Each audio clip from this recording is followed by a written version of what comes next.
오늘 예레미야 33장 4절에서 9절까지의 말씀, 우리 하나님은 이라는 제목으로 말씀을 나누기를 원합니다.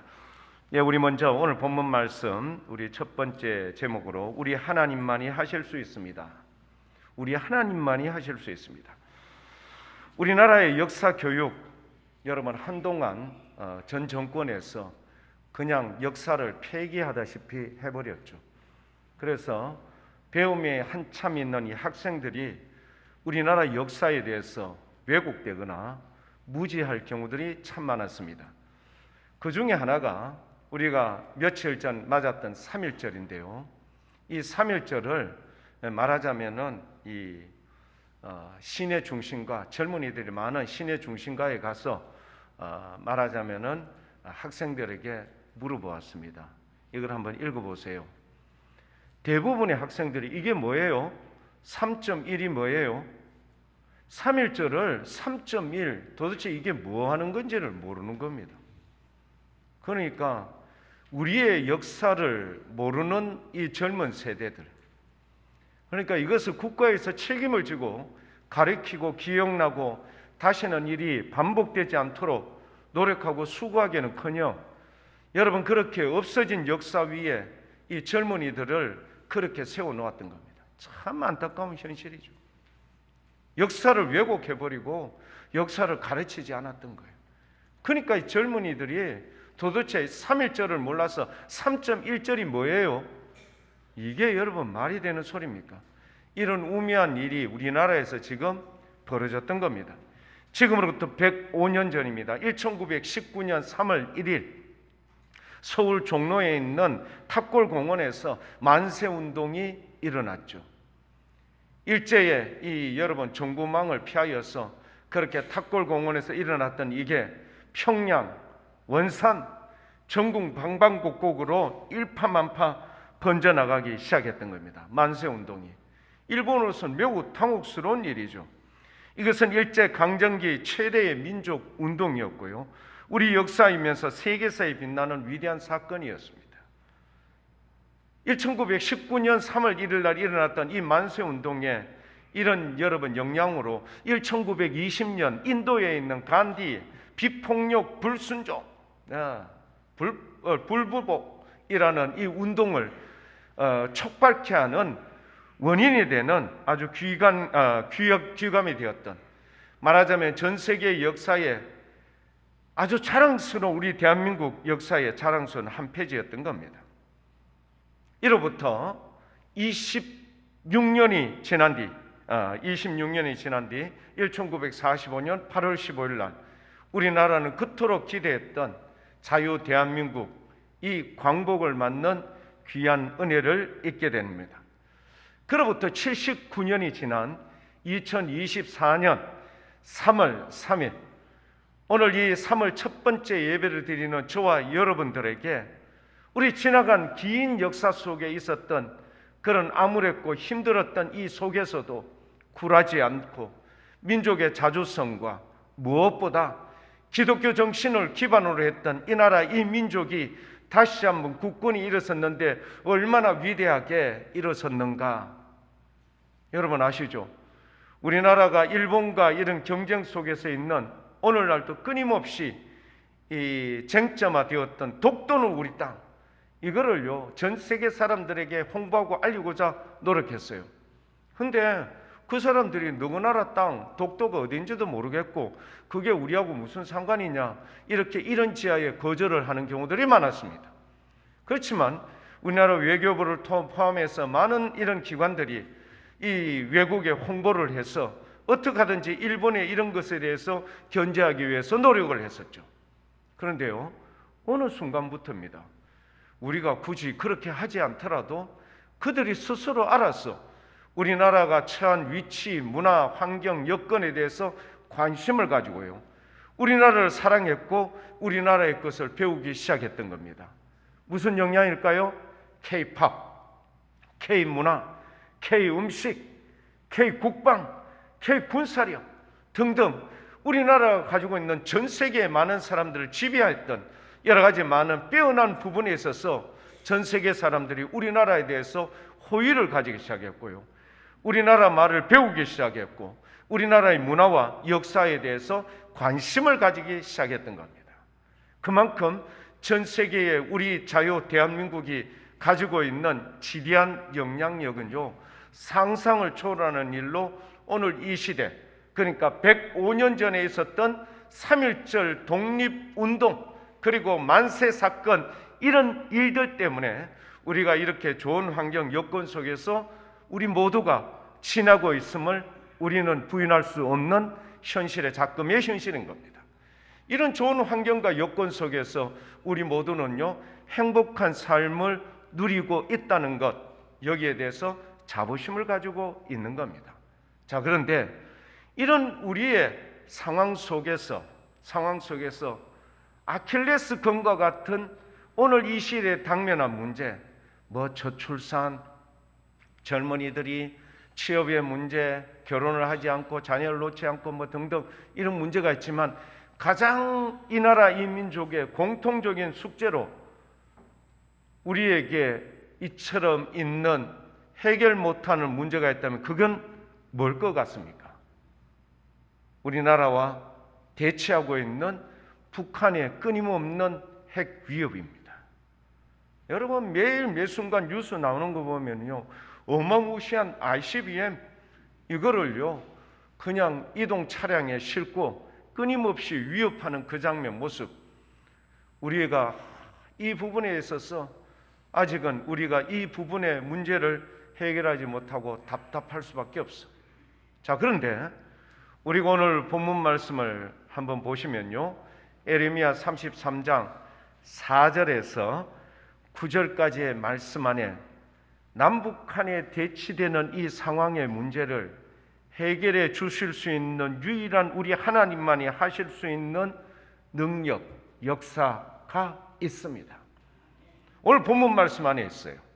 여러분 한번 찾아보실 수 있겠습니까? 4절과 5절, 6절, 7절, 8절, 9절까지 쭉 읽어보시면서 어느 한 군데 딱 가면은 아하, 우리 주님이 이 문제를 해결해 주실 수 있구나 발견할 수 있습니다. 혹시 여러분 한번 잠시지만 여러분 성경을 통해서 한번 살펴보시고, 혹시 누가 목사님 이 부분이 있네요 라고 하시는 분이 있으면 한번 답변해 보시면 고맙겠습니다. 1분 정도 시간을 드리겠습니다.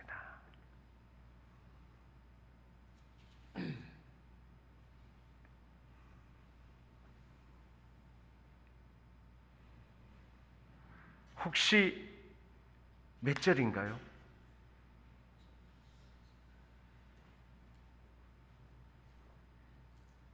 자, 4, 5, 6, 7, 8, 9 중에 우리는 이 숫자 앞에다가 럭키자를 자주 붙입니다. 럭키 7이라고 들으셨죠? 7절을 한번 보시면요, 우리가 남북한에 대처한 문제에 대해서 해결해 주는 하나님의 능력이 이곳에 있습니다. 7절을 한번 볼까요? 같이 한번 읽어볼게요. 내가 이스라엘의 포로를 돌아오게 하여 그들을 처음과 같이 세울 것이며, 아멘. 이 부분입니다. 예레미야 선지자가 예언을 할 때 이미 그보다 훨씬 전에 BC 722년경, 기원전 722년경 북이스라엘은요 아수르에서 완전히 진멸해 버립니다. 아수르의 정책은 어떤 정책인가 하면은요, 정복한 나라가 쿠데타, 반역 이런 것이 일어나지 않게 하기 위해서 그곳에 있는 국민들은 소고를 합니다. 다 잡아서 자기들의 제국 다른 나라로 흩어버립니다. 그리고 그 나라에 있는 다른 나라 사람을 그쪽에 거주하고 지내도록 만들어버립니다. 그래서 우리가 예수님이 사마리아 지역을 지날 때, 특히 여러분 요한복음 4장에 수가성 사마리아 여인을 예수님께서 만났을 때 물 좀 다오. 그때 수가성 여인이 깜짝 놀라죠. 당신은 유대인이거늘 어째서 나에게 물을 달라 하십니까? 젠틀맨이다 이 말이요. 그러니까 사마리아 사람들은 이때 BC 722년경 아수르에서 모든 그러니까 북쪽 이스라엘 사람들을 다 소거해 버렸어요. 다른 나라로 다 전출시켜 버리고 오히려 그쪽 지역엔 다른 나라 사람을 그쪽에 살도록 정책적으로 그렇게 만들어 버렸던 겁니다. BC 722년경에 멸망했던 북쪽 이스라엘을 우리 하나님께서 어떻게 한다고요? 유다 너희만 다시 불러오는 게 아니라 북쪽 이스라엘도 다시 불러드릴 것이야.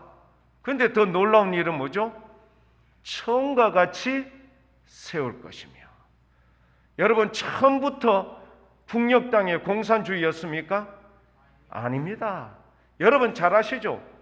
우리나라의 기독교의 부흥의 첫 시발점이 되었던 게 평양 대부흥의 운동 때 일어났던 거 여러분 기억하실 겁니다. 이런 북녘 땅에 여러분 있는 수많은 기독교인들, 그들이 처음 가지고 있었던 여러 가지 많은 일과 상황들, 이것을 주님께서 어떻게 해주시겠다? 친히 그들을 불러 모을 뿐만 아니라 내가 처음과 같이 다시 세울 것이야. 누구의 약속이셨죠? 전능하신 우리 주님의 약속이셨던 겁니다. 우리는 첨예한 대립입니다.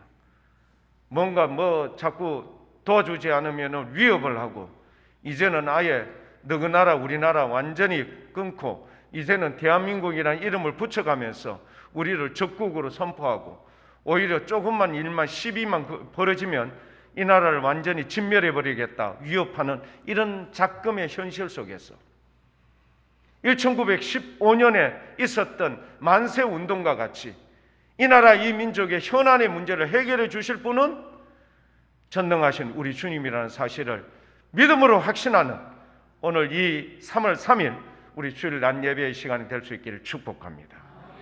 그분만이 하실 수 있습니다. 자, 그런데 여러분 예레미야 32장 33장을 집에 가서 꼭 한번 읽어보셔야 돼요.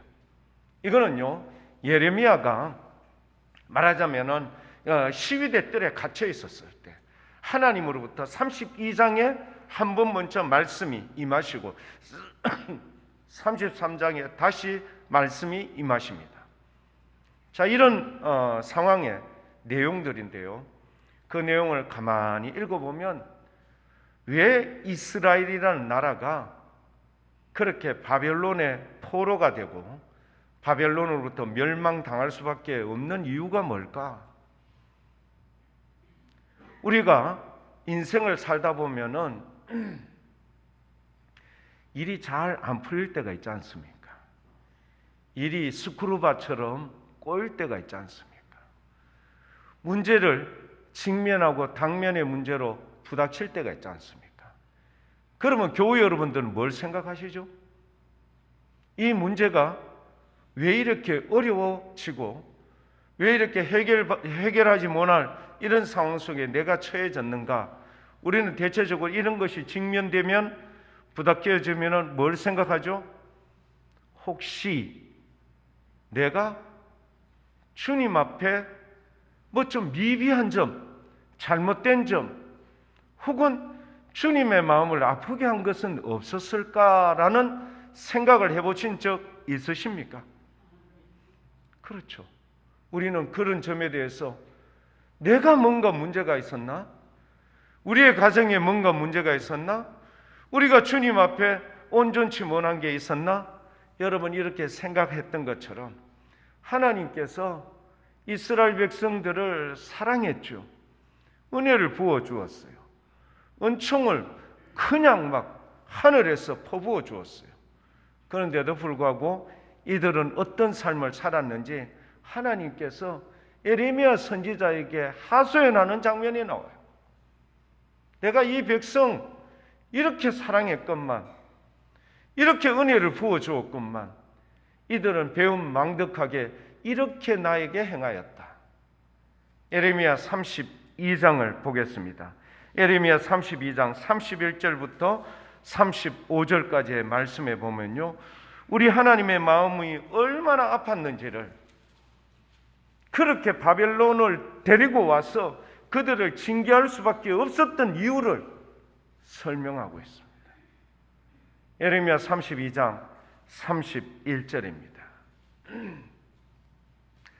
이 성이 건설된 날부터 오늘까지 나의 노여움과 분을 일으켰다.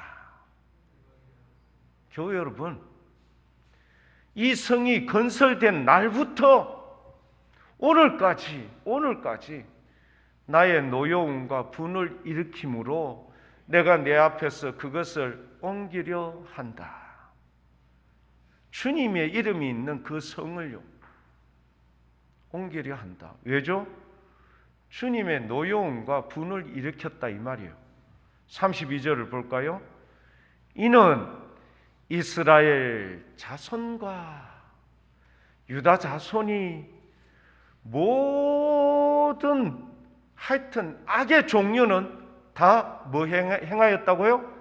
행하였어요.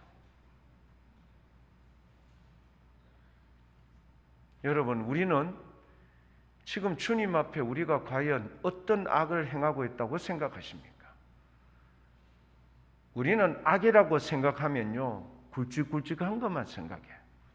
뭐 칼 들고 다른 사람을 위해하고 사기치고 뭐 이렇게만 생각하죠. 그러나 여러분, 우리가 지금 그래도 사순절 기간 아닙니까? 예.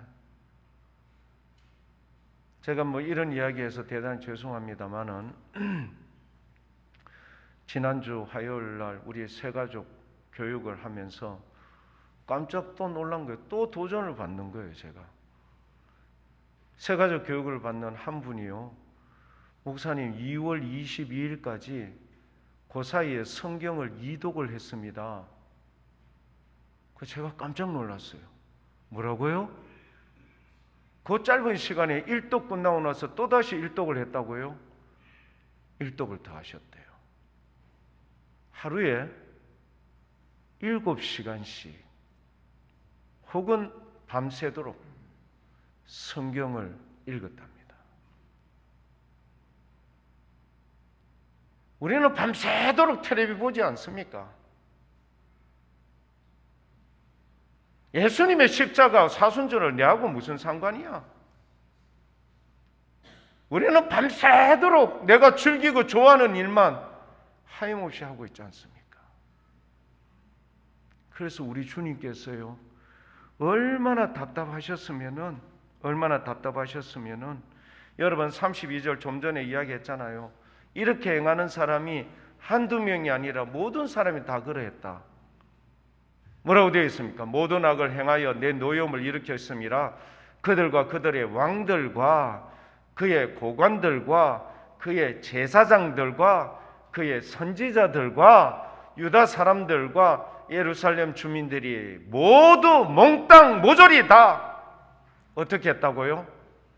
주님의 노여움을 일으키는데 원인 제공자였다.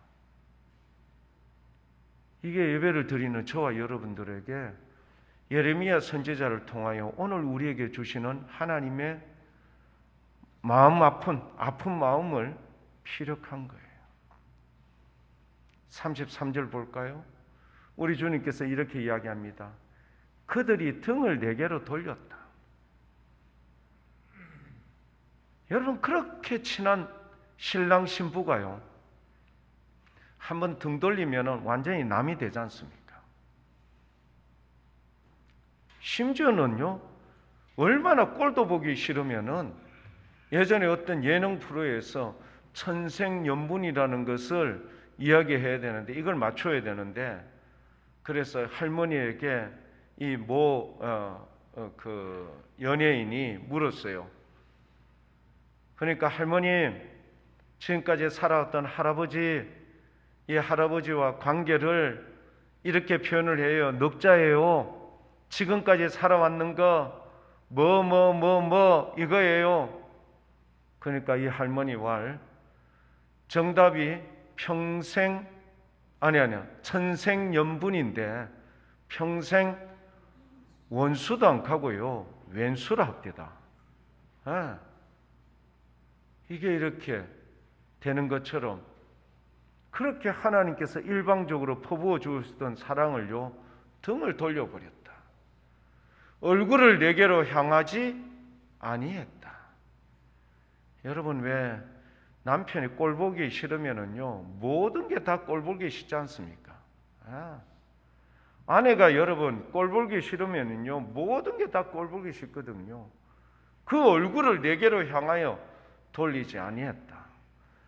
그런데 우리 주님은요, 그래도 그들을 가르치려고 했어요. 가르치되 끊임없이 가르쳤는데도 그들의 교훈을 듣지 아니하며 받지도 아니했다. 저는 오늘 이 자리에 예배에 참여하시는 우리 모든 분들 정말 대단한 분이라고 칭찬할 수 있습니다. 여러분들이 이 땅에서의 모든 생명을 하직하고 난 다음에 과연 이 교회는 버티고 있을까? 그런 생각이 들어요. 잠옷. 요즘은 새벽기도 하다 보면은요, 이분들이 주의 부르심을 받고 다 천국에 올라가면은 이 새벽에는 어떻게 할꼬? 그래서 아침에 나오시는 모습, 계단에 오르실 때 보면 초신하거든요. 저는 막 급해서 막 2계단씩 막 올라가는데, 그거 기둥 잡고 손잡이 잡고 1계단 오르는데 정말 십자가 지고 골고다 언덕길 오르는 주님처럼 그렇게 걸어 올라오셔. 그래도 새벽기도 자기의 자리를 지키려고 그렇게 애쓰시고 노력하고 수고하는 그런 모습. 그분이 그 자리에 없을 때 과연 그 자리를 누가 지킬 것인가? 대부분의 많은 사람들은 다 교회를 떠나 있고요. 아니, 새벽기도 하려고 해도 할 수가 없어.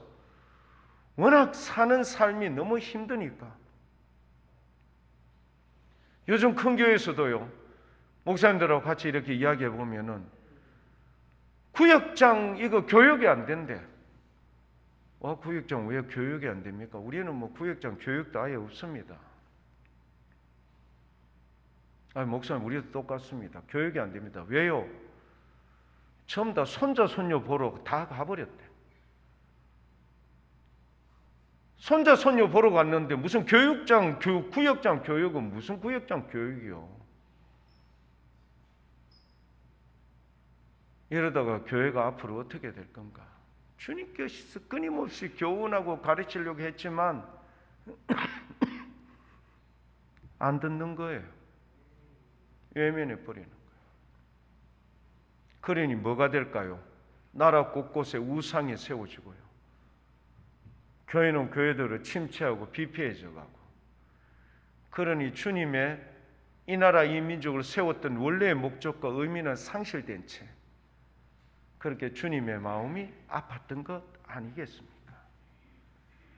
교회 여러분, 이런 절박한 상황, 우리는요, 이스라엘 백성들이 이렇게 바벨론에 의해서 멸망할 수밖에 없었던 이 상황과 모습, 눈물의 선지자 예레미야를 통하여 다시 한번 우리가 확인해 보아야 합니다. 오늘 우리는요, 이런 현실을 맞고 있습니다. 교회도요, 큰 교회, 대형 교회에만 다 집중해 버려요.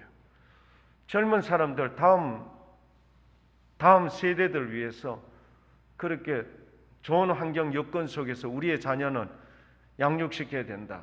다 큰 교회로 몰려요. 그리고 교회들은 이곳저곳 교회들마다 다 나이 든 사람들로 포진할 수밖에 없습니다. 교회 학교 자연히 없어지겠죠. 이런 절박한 상황 속에 그나마 그래도 몸부림치면서 뭔가 노력하고 수고하고 애쓰지만 한계점에 이르는 게 우리 시대의 모습입니다. 자, 교회 여러분, 이런 절박한 이런 현실 속에 우리는 세 번째, 그래도 우리 하나님은 우리를 어떻게 해주시려고 하시는가? 여러분, 예레미야 32장 말씀을 통하여 확인할 수 있습니다.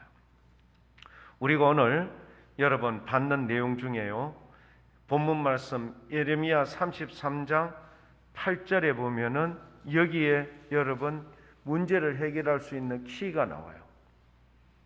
그게 뭐냐면은 예레미야 33장 8절에 성경이 이렇게 이야기합니다. 내가 그들을 내게 범한 그 모든 죄악에서 어떻게 하신다고요?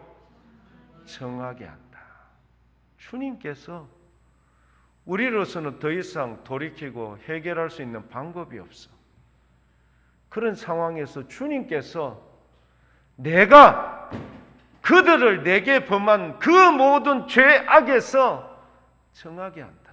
주님께서 일방적으로 모든 것을 깨끗하게 만들어 버린 거예요. 그리고 그들이 내게 범하며 행한 모든 죄악을 뭐 할 것이다? 사할 것이다. 요게 핵심입니다. 여러분, 우리 예수님이 보혈을 흘리신 십자가의 은혜, 우리가 그 죄와 죄악을 담당할 수 있는 사람이 누가 있습니까? 아무도 없습니다. 이런 절박한 상황에서 주님께서 일방적으로 십자가를 지시고 멸시와 천대를 받으시고 그리고 모든 우리의 죄를 사하여 주시기 위하여 죽기까지 우리를 사랑하셨던 증거가 십자가였듯이 우리 하나님 역시 주님의 분노와 노여움을 극대화시켰던 그들의 죄와 죄악을요, 이렇게 바벨론 포로와 바벨론으로부터 멸망이라는 이 극적인 시나리오 속에서도 주님께서는 그들을 다시 살려내시고자 하는 쌓인 증거로 아나돗 땅을 누가? 에레미야에게 여러분 이야기하지 않습니까? 그 땅을 사거라. 전쟁이 나서 쑥대밭이 됐는데 부동산 사가지고 부동산 매매가 뭐 하겠어요? 그러나 누가요? 하나님께서는 선지자 예레미야에게 이거를 약속합니다. 우리가 잘 알고 있는 예레미야 33장 3절 말씀, 여러분 많이 들어봤죠? 이 말씀은요, 하나님께서 예레미야에게 묻고 대답할 때 주셨던 말씀이에요. 예레미야 33장 3절, 이스라엘을 대표하는 예레미야 선지자에게 이렇게 이야기합니다. 너는, 그럼 누구죠? 하나님, 지금 32장 33장은 하나님께서 시위대 뜰에 갇혀있는 예레미야에게 일방적으로 찾아오신 거예요. 그리고 말씀을 이야기하는 거예요. 그래서 너는 이라는 것은 예레미야, 너는 내게 부르짖어 보아라. 내가 너에게 응답하겠다. 내가 알지 못하는 크고 은밀한 일을 너에게 보이리라. 우리 주님께서 이 예레미야 선지자를 통하여 이스라엘 백성들에게 앞으로 되어질 일, 너희가 도저히 생각하지 못하는 일들, 그러니까 끌려갔던 바벨론 포로에서 유대 사람들뿐만 아니라 이스라엘 사람들도 찾아오고, 그리고 그 땅에 너희가 안전히 거할 수 있도록 내가 너희에게 한량없는 은혜와 긍휼을 베풀어 주시겠다. 그런데요, 이렇게 질문하는 예레미야에게 하나님께서 어떤 약속을 해주시는가 하면요, 예레미야 32장입니다. 36절부터 42절까지 이런 영원한 약속을 해주십니다. 저는요, 이 오늘 말씀 예레미야 32장 42, 41, 40, 39절 네 곳에 나오는 이 복을 잊을 수가 없어요. 우리 하나님께서 도저히 우리가 받을 수 없는 그 상황. 그래서 예레미야 32장 37절을 한번 보겠습니다. 우리 주님이 얼마나 마음이 아프셨나. 37절, 보라, 내가 노여움과 분함과 큰 분노로 그들을 쫓아보내었던 모든 지방에서 그들을 모아들여 이곳으로 돌아오게 하여 안전하게 살게 할 것이라. 교우 여러분, 우리 주님께서 흩어버리셨어요. 쫓아보내셨어요. 우리를 고난과 고통 속에 그렇게 놔두실 것 같지만, 그렇지만 우리로 말미암아 주의 노여움과 분노, 큰 분노를 일으켰던 그 원인 제공이었던 우리를요, 주님께서 38절부터 어떻게 약속을 하는가? 38절입니다. 그들은 내 백성이 되겠고 나는 그들의 하나님이 될 것이다. 교회 여러분, 우리 주님께서 다시 한번 주님과 우리 사이의 관계성을 확정짓는 표현을 해주십니다. 너는 내 백성이야. 나는 너희의 하나님이야. 사랑하는 교회 여러분, 집을 나갔던 탕자, 도저히 그 탕자는 스스로도 이야기를 하지 않습니까? 나는 아버지의 아들이 될 자격이 없습니다. 뭐로 써주셔도 감사하다고요? 종으로 써주셔도 감사합니다. 왜? 안 그러면은 돼지 지음 열매를 먹고 돼지들하고 살아도 될똥말똥인데, 아버지 집에는, 적어도 아버지 집에는 종들도 내보다 낫다라는 것을 인식하고 난 탕자가 그 아버지에게 표현했던 표현입니다. 그러나 그 아버지는 배은망덕한 놈아, 네가 어째서 동네 사람들 부끄럽고로 이곳에 찾아왔느냐, 썩 꺼지거라, 이렇게 했던가요? 아니죠. 부둥켜 안았습니다. 입을 맞춰 주었습니다. 그리고 그에게 목욕하고 새 옷을 입히고 손에 가락지를 끼워주고, 돌아온 그를, 죽었다가 살아온 그 아들을 위해서 동네 사람들 불러서 잔치를 배설했던 게 아버지의 사랑이었습니다. 여러분, 이 아버지의 사랑처럼 이렇게 주님의 마음을 아프게 했던 이스라엘 백성들, 예레미야 32장 39절, 40, 41, 42 총 4절에 여러분 복이 4번이나 언급이 돼요. 복은커녕 살려만 줘도 감사한 일인데, 우리 주님께서는 무려 4번에 걸쳐서 복을 강조를 해요. 여러분 한번 볼까요? 예레미야 32장 39절, 내가 그들에게 한 마음과 한 길을 주어서 자기들과 자기 후손의 복을 위하여 항상 나를 경외하게 하겠다. 교회 여러분, 자기들뿐만 아니라 너희들의 후손들의 복을 위하여 항상 나를 경외할 수 있도록 내가 너희에게 한 마음과 한 길을 주겠다. 여러분, 여기에서 꼭 기억할 게 뭐냐? 우리가요, 우리의 마음을 내 마음대로 살면 엉뚱한 대로 갈 수밖에 없어.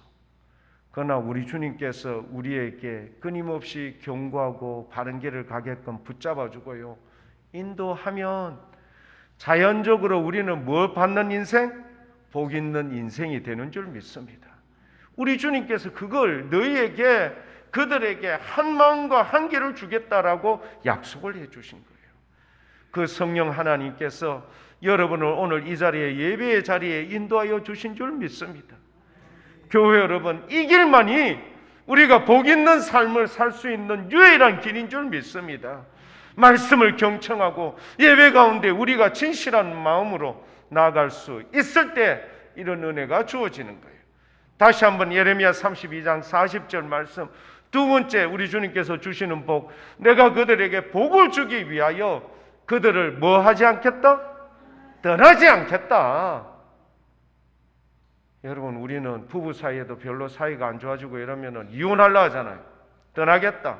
당신 같은 사람 만나는 게 내가 지금까지 살아온 게 원통하다, 이러지 않습니까? 하지만 우리 주님께서는 그렇게 배은망덕했던 이스라엘 백성들을 내가 너희를 떠나지 아니하리라 하는 무슨 약속을요?